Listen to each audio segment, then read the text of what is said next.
Hey everyone, welcome to another episode of Tell Me Yours, a storytelling podcast with me, your host, Trey Everett. Hello and welcome to another episode of Tell Me Yours. So excited for today's guest. He is an old friend. He is an incredible artist. He has been associated with projects such as Buxton and Ancient Cat Society, which is his current project. He's an incredible songwriter, a really brilliant artist. Please welcome to the pod an old dear friend, Sergio Trevino.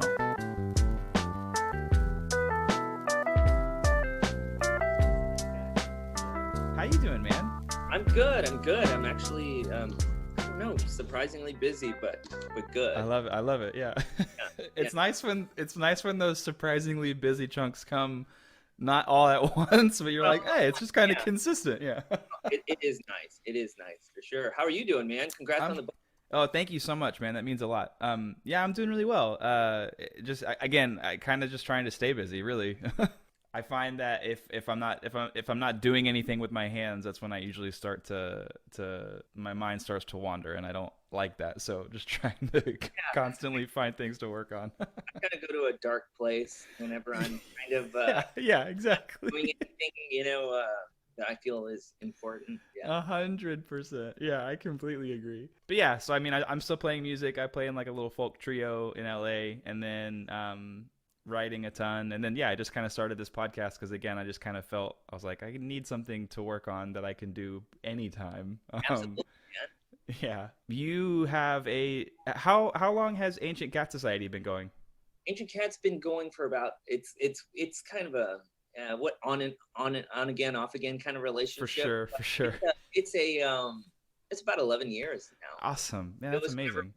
Buxton was in the studio. It's when I met Haley. Do you know Haley Barnes or Haley Lynch now? Oh, I don't know. Maybe. She was the sixth member of Buxton for a while. And she was the kind of the last one in, first one out kind of a thing. Oh, yeah. So she came in while we were in the studio for Nothing Here Seems Strange. And it was just back in the days of MySpace, and this girl was like, hey, if y'all need some background vocals, whatever. And I just checked her out, and man, she was so good. And she was doing all these like, Oh Brother, Where Art Thou, 3-4-piece harmony kind of stuff by herself. And I was like, let's get this girl in. She seems really cool. I remember meeting her at Fuel Cyber Cafe or something. Okay, yeah. Do you remember Bradley Hathaway? Do you remember that? He was at one of his shows. We were opening for him. This is freaking 2008. Isn't that crazy? Because I'm sure, like, when you're thinking about it right now, you're probably like, man, this feels like it was yesterday. Yeah, it is. Yeah. So I remember this girl coming up and introducing herself. So I was like, yes, she seems cool. I remember this girl. And so we invited her in, and she was just so chill. So I love sweet. that. And we ended up hitting it off and just started writing music together because she was writing her own music. Yeah. And we just ended up, that's how Ancient Cat started. And shortly after that, Austin from Buxton jumped in, and now we're a 6-piece band. That's crazy. Yeah. So now it's just big. I love that. Do you, because I know you play shows as yourself as well. Do you typically like to carry kind of multiple projects at once, or are you like pretty singularly focused and then you kind of will do your own thing? Singular focus is the opposite of what I was about to say. Like I'm kind of very scatterbrained. Like I love it. Yeah. And so like I think it seems kind of like something you're kind of like absolutely. But, putting some of your eggs in this.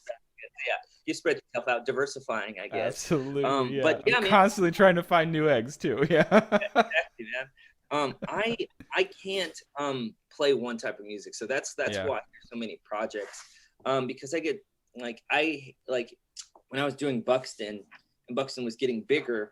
I felt more and more pressure to do the same thing. It's like, hey, people like this style, and they want you to do more of that, or this is what was somewhat successful, so you should continue down that road. And that's like creatively, that's like extremely I don't know, it's obviously limiting. I get it for sure, but like there's a part of me that wants to rebel against that type of thing. So I feel like I don't know, maybe it was a detriment, but yeah, like every Buxton record sounds kind of different for the styles of music. Yeah, I love that. Yeah. I love that. Yeah, I'm the exact same way where I am constantly trying to do different things, and Yeah. I like that because I feel like even as an artist, I feel like that's kind of where I've found the most growth for myself is putting myself into situations that I'm not familiar with, but I know I'm really passionate about or I'm really excited about, and just kind of seeing what happens. For sure. Yeah, absolutely. It's, yeah, I mean, I think, I'm kind of, I think something that is one of my greatest gifts is that I'm okay with failing. Yeah, I don't like to fail, for sure. Yeah. but I don't mind it so much because like my Yeah. wife, I will say yes to almost everything, like creatively. Mm-hmm. And, she's like, how do you do it? Like, you're gonna fail. And, or not in a bad way, but Yeah, yeah, yeah. don't have time to prepare for this particular thing. Or I Yeah. did a cover set of a Guy Clark Okay. song, and so I agreed to it. I was super busy. I was able to like work on the songs a little bit, and I didn't realize it was right after he died. Uh-huh. And I didn't realize his entire family was going to be there. Oh And like, God, damn it. and like it was at Cactus Music in Houston. Yeah. He grew up in Houston, so like Oh no. a lot of his friends were there. And so I just bombed. I bombed so hard. Oh But no. but it was one of those things where it's like I knew I was bombing, and it was a pitiful sight, man. It was like Yeah. us, like sweating bullets, and it was a freaking.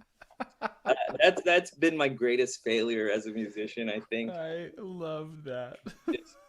I was, yeah, didn't know, yeah.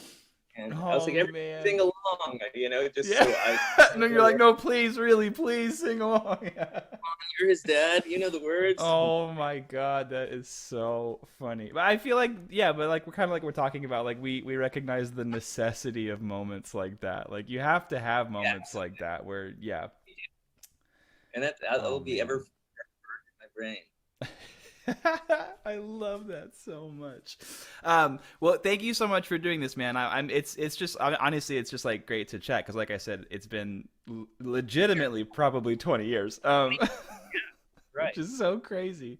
But the reason that we're chatting today is because you are gonna tell me a story. Okay. Yes. I And am so okay. ready. And here, can I want to say this beforehand. I always feel like I'm such a bad storyteller, like in a long form kind of way, Yeah. because I don't know what it is about me, but I'm like, I feel like I like, sometimes I'm like, am I boring myself right now? By like explaining, I know if I'm like explaining like vamps to my wife, I'm gonna lose her. Yeah. Uh, but if I'm, so I'm gonna give it a go. I have a story. I love it. It's not. All right, here we go. It kind of goes back to times of Laporte. It goes to, Oh wow, nice.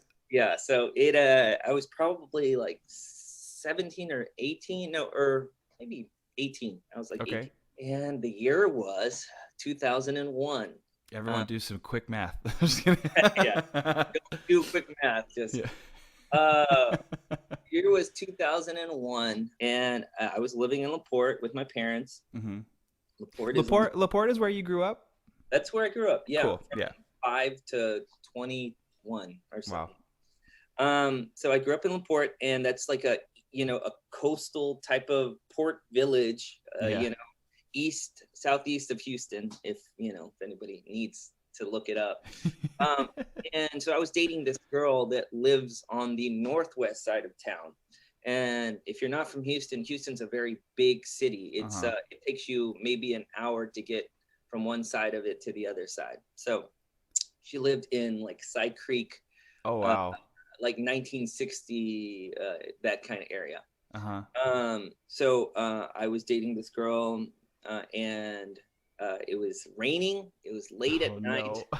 And so I go, and I drive, and I'm like, what, screw it. Weather's bad, no big deal. How bad can weather get Yeah. in Houston, Texas? Oh no. So I'm driving and we hang out and I'm like, God, it's looking really bad. So, I'm going to head back.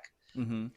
So I start heading back and I'm on the opposite side of town. I don't even know this area that well. And I'm about to go under this underpass under the freeway.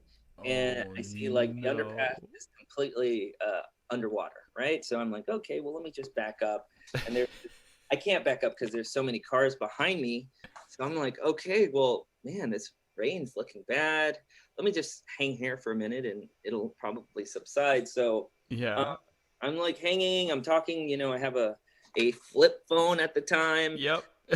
and some Nokia or something. And so I'm like, okay, this is the water's coming up. So this is bad. So Oh my gosh. I'm like stopped on this, at the very front of this the feeder road of this highway or freeway.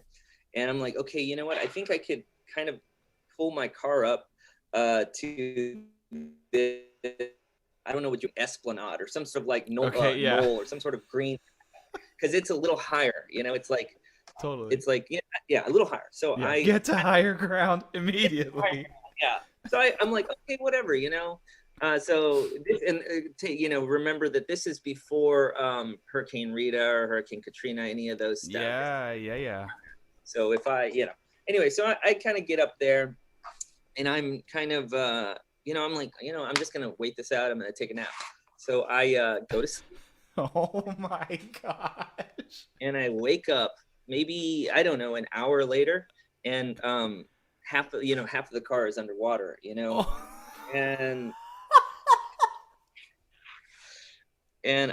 I'm thinking to myself, I'm like, this is kind of insane, Oh my god. I get out of the car and everybody's kind of on this grassy hill on Yeah. the side of the feeder road, and everybody's kind of scrambling, and people are pushing cars up onto higher ground, and so I'm like, what the heck do I do here? You kind of have to process like what you're doing. So luckily these people came, I'd say kind of like South American it wasn't like a Mexican person, but it was like I'm Mexican, but there's like from El Salvador or maybe Middle America kind of thing. And he was, I could tell he had like a different accent. So he helps me push it up and get it to higher ground. And and okay, so I get it there. I'm kind of just waiting, and everybody's kind of like trying to, I guess, help each other out, Yeah. get cars up. And okay, I made some bullet points because there's a lot going on in this. Oh god. Okay. So at some point, at this point, I still have a cell phone throughout the whole night. It never dies, Oh, that's good. Yeah. That I don't know the technology of phones in 2001, but it was on all night. So who knows? But these people, the guy that helped me up, he was in like this big like custom van, like one of these big and not like custom cool, like he customized it, but like one of these 80s custom van. And so he's like, hey, if you need some, if you need to get out of the rain, you can come hang out with us. I was like, okay. So I got into this van with these people, and these people were, I guess they worked in a restaurant. It was like these two guys, and they were both like, I guess Honduran, and this girl, and I was like, okay, this is a totally normal situation, right? And everybody had been out in the rain. Everybody was completely soaked. Mm-hmm. So this guy that was driving, I'd call him the main guy. Okay. He started like taking off all his clothes, and and he's like wearing very skimpy underwear, and I'm just like, okay, these are strange times, just roll with it, don't get too bogged down in the details,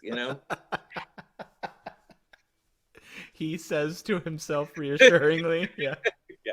This is gonna be the death of me, by the way. Like I'm a little too go with the flow. I love it so much. So I'm like, okay, so whatever, and somebody comes knocking on the window of this van and they're like, hey, we're going to make we're going to start like a train situation so we can get all the cars, because the water's still coming up. So we can kind of create a wake of a path so all the cars can kind of get onto the freeway, like onto the overpass. Because we're like on the feeder road. Yeah. And if we can kind of just get onto the on-ramp, we can get onto the top of the freeway. Yeah. And then our cars will all be fine. No one will go into the water, whatever. And so whatever, I'm go with the flow. So I'm like, let's do it, I'm going to my car, and this guy that's I'm trying to remember some details here, because there's a very important element that I need to remember, and I'm trying to remember how it all comes in. So it's like this. As I'm going to my car, this taxi driver, he's like I'd say like Kenyan, or he's like an African taxi driver. He's like, hey, my car died, can I get in the car with you? And I'm like, yeah, sure, man. Yeah, you can get in the car with me. He's pointing at his car that's underwater already on the feeder. Oh my gosh. And I'm like, yeah, let's we're making this path to the top.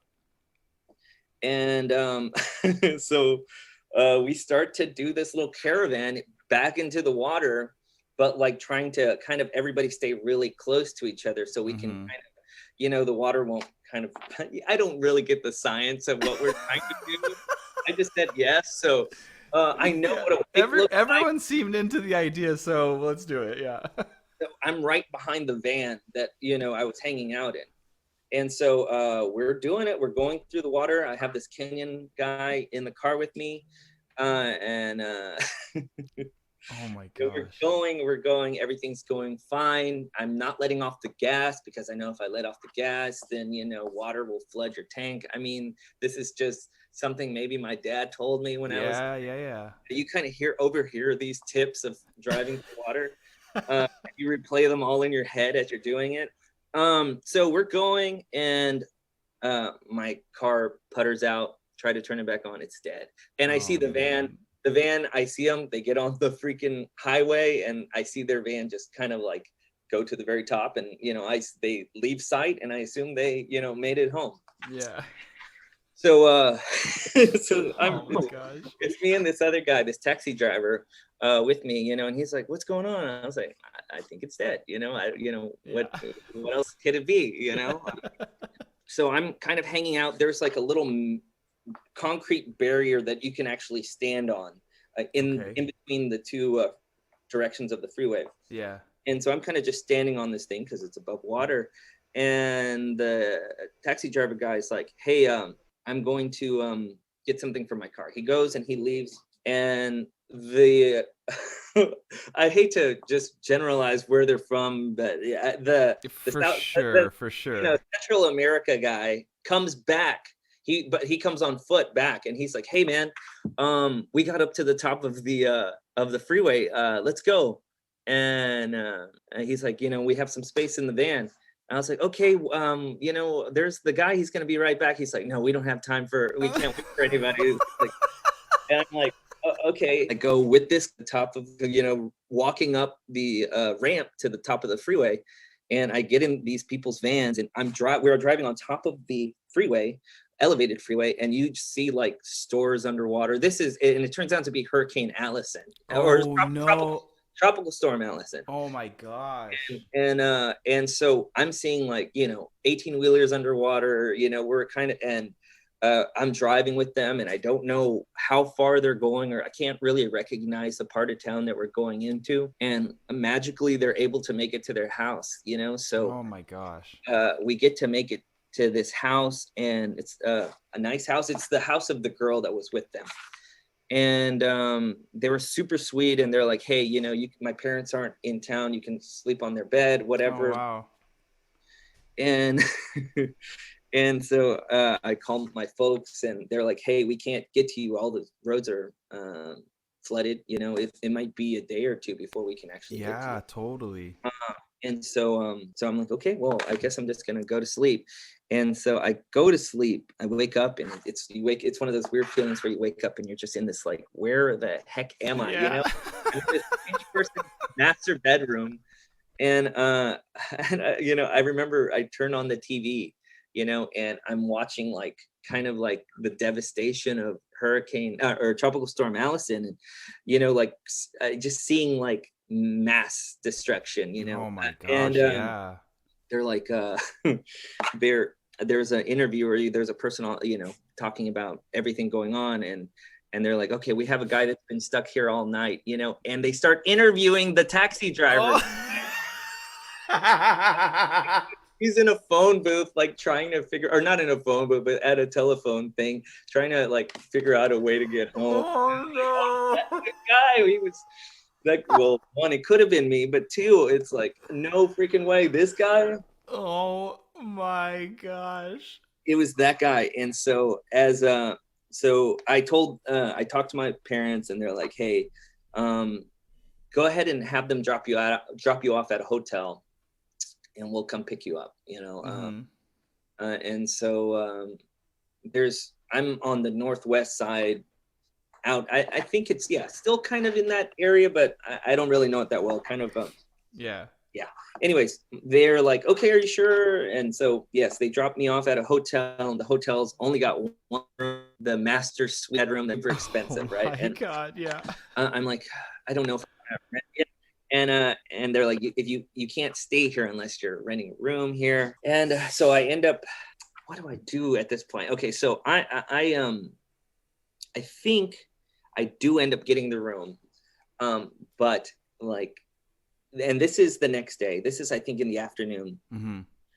And my parents are trying to figure out how to get to this side of town, to come pick me up. Yeah. And so I'm kind of in a weird, traumatized kind of state at this moment, because for sure. I feel like I can't even I'm by myself. I can't really communicate. I can't really, I'm losing like motor skills at this moment, where it's just kind of like, you're just kind of traumatized. So after hours, my parents were able to get there, and they picked me up, and, it was nice to see them and everything. But on the way home, I was just kind of like in this weird, like haze, where I guess I was very grateful for being okay, but it was not it wasn't a thing I could shake off, it was just kind of in a weird funk. And sure. But that's but of course I got better, and now I'm back with Go With The Flow. I love it. That's insane. That's insane, man. That's so wild. And if I would have told you the story 20 years ago, whenever it happened, I would have had a lot more details, but it's just been so long. No, I love that though. I love it because like, I think it's fascinating how our brains work, but like how we'll like remember things differently over time, or we'll forget details over time, and like what our brain prioritizes. But I also love the fact that like there are just some stories that, regardless of how detailed we remember them, we remember the story. You know what I mean? Yeah, exactly. That is so wild, man. Thank you for sharing that. That was perfect. Yeah, of course. Of course. Yeah, no problem. I love that the guy being interviewed on the news was the taxi driver. I felt bad leaving him. Yeah, know? I know you did. That is so funny, man. Oh my gosh. I love that. Thank you so much. That was great. I know. It wasn't a long story. No, please. That was perfect. That was everything about that was perfect. Is there anywhere in particular that you would prefer I point people towards to find you, or find what you're working on, or the different projects you have going on right now? Yeah, absolutely. I'd say right now, I mean, yeah, like I'm actually busiest with video production right now. Like, awesome. Passion point right now is probably Ancient Cat Society. Cool. We just released 2 singles, and we have an album that's almost done. It's gonna come out probably in the summertime. That's amazing, man. That's amazing. Yeah, really excited about that. Do you want me to do you prefer people find you guys on Instagram or your website, or both, or anything, all of the above? Instagram is perfect. Spotify, straight to the newest singles are great. I don't know, whatever. I love it. Those are, that's probably the best. I love it. Awesome, man. Well, yeah, I'll definitely point people towards that. I'll have them check out Ancient Cat Society. I'm excited for the new album. I always look forward to when you put new music out. But yeah, man, that's it. I'll give you the rest of your afternoon back. That was perfect. Appreciate it, buddy. I love it, brother. I will talk to you soon. All right, take it easy. All right, take care, bud. Thank you so much for listening to today's episode of Tell Me Yours. Thank you, Sergio, for sharing that awesome story. If you want to follow along Sergio's most recent and current project, Ancient Cat Society, head over to Instagram. They are just at Ancient Cat Society. If you want some extra time with Sergio, head over to patreon.com/tellmeyours. Again, it was great to connect with an old friend. I love talking to him. He's an awesome guy. If you want to follow us, Twitter and Instagram, we are at TellMeYoursPod. Please be sure to like this podcast, subscribe to this podcast, rate and review this podcast on Apple. Drop us a comment. Leave us your favorite story. It really helps, and I love making these. I would love to continue to make these. And until next week, be kind to each other, and we'll talk soon.